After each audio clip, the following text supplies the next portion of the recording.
Good. How are you? I'm your friend Dr. Charles Apoki. Yesterday, I got a call from somebody, my extended family member. I remember vividly about 26 years back, he came to live with me. Growing up, when I reached that 26 years back, I should be about 39 years. I found out that I didn't have any younger ones coming up behind me. I was the only graduate then in the family, and my children were young. And my wife said that we should train some of my younger ones so that they could stand on their own. And I called for children to be brought for me to train. And the eldest in the family said that there were no children with good head to send to me. Out of pressure, I brought one.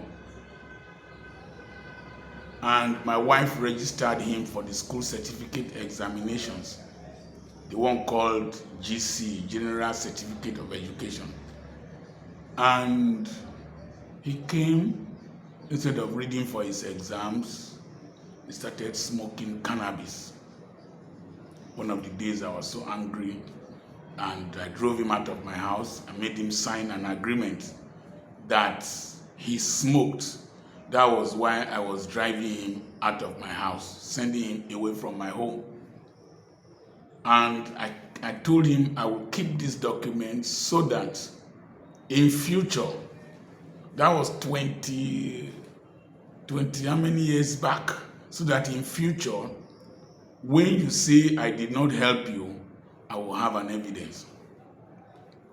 I paid for that exam up to 3 times. In fact, my wife paid up to 3 times. The last one, he fought with an invigilator. The last time he was in my house, he went to the hospital, brainwashed the nurses, and all of them stopped coming to work during one shift duty. He was chasing one of them.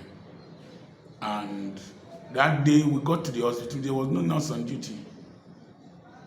My wife is a nurse midwife, so she stayed on duty, and the hospital was close to us, and we walked. I did not know he was the one who brainwashed and spread false information, scared them away. When I was bringing my things back from Aba to Ughelli, he was among those who brought my things back. He cheated me. Next time he was living in my house. My money got lost. He fell sick. I told him, you stole my money, that's why you are sick. And he denied. And I prayed. And I was led to the particular book where he hid my money in between. Then I was struggling to survive. Stole my money. I gave him musical equipment to start his life. Said he wanted to be an MC. I gave him musical equipment to start his life. I took his children in to live with me. His children started brainwashing the people who were the students who were living in my house, boarding students, because they were living with me. And those ones went. He called my house the house of slavery. Small children. We don't do exam malpractice in my school. One of them went and did the exam malpractice.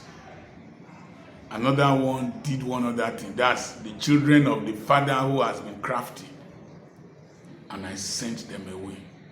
And then they came again. Remember, I did a video when it is not wise to be too nice. Remember, there are times you need to be ruthless. After many years, he came again, appealed with the sentiments of being the eldest person and all that. came. I started farming with him. He connived in my absence, lured my farmers away to go and do one other work. There's somebody I introduced him to, and he couldn't, the money they gave to him to pay those women, he ate it. He couldn't deliver the money to them, so he ran away. And yesterday night he called me. Then the word crafty, cunning came into my mind. And I went and Googled the scripture about crafty people. And there were several scriptures that came up, but there was one particular one. And that is in Job chapter 5, 12 to 14. And I will take some key things. Number one, it says, God thwarts the plans of the crafty, so that their hands can achieve no success. Their hands can't achieve success. Number two, he catches the wise in their craftiness, and schemes of the wily are swept away. All their plans are swept away. It says that darkness comes upon them in the daytime. In the daytime, darkness will come upon them, and they will start groping without direction. This is a 51-year-old man. I am 65. I'm only 14 years older than you are. I remember his father was like that. I don't know if his grandfather, who was a policeman, was like that. His uncle, who was my brother, was like that. My brother's children from the other side, his uncle's children, I brought them here. The same behavior. Another one came just before currency exchange, and Emefiele's own. I said, go to school. He said, no. I gave him money. He said he wanted to do point of sale service. I gave him money. He went, he didn't call me, and he did not do well. Crafty people never do well. And you have them in your family. You have them around you. Then I started reflecting. I went back to pastors who were crafty. Went back to my friends who are crafty. I went down, round, crafty people. And I found out that God fights crafty people. Crafty people never do well. And this is one thing you must learn. Let your hands be clean. Let your hands be clean. And let your heart be clean. I can't remember thinking evil about any person. And then when your hands are clean and your heart is clean and you live a simple life, you have the Midas touch. What you touch, prosper. Righteousness exalts. Craftiness brings opposition. Rebellion is like the sin of witchcraft.